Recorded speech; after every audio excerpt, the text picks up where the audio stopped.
Baik, jika terinfeksi dengan nilai-nilai keburukan, maka di sini kasusnya adalah kembalikan ke Quran surah keempat An-Nisa ayat 17 sampai dengan ayat ke-18. Itu yang dikenal dengan taubat namanya. Ya, innamat taubatu 'alallahi lilladzina ya'maluna su'a bijahalatin tsumma yatubuna min qarib.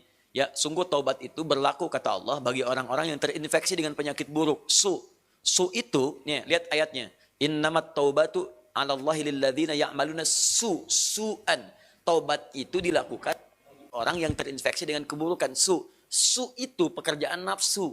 Nafsu. Dari mana taunya? Quran surah 12 ayat 53. Inna nafsa la'ammaratun bisu. Su sumbernya nafsu. Kalau ada orang kemudian digerakkan nafsu berbuat buruk kemudian sampai terinfeksi dirinya, maka caranya dengan taubat.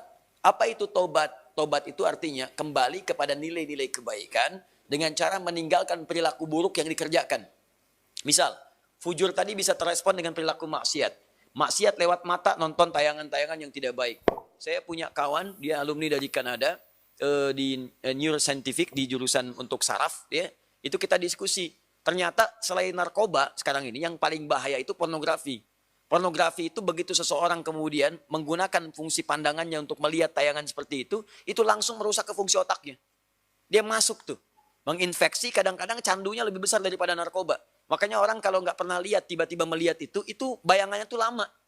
Di bagian otaknya tuh.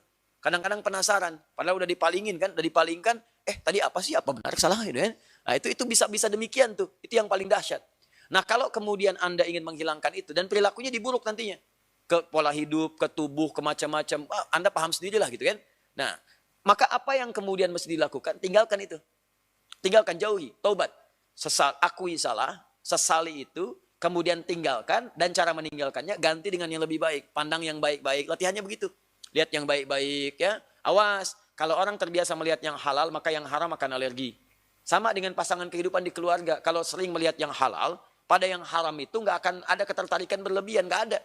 Ya, tapi kalau sering melihat yang haram, istri orang itu kan bukan mahram antum.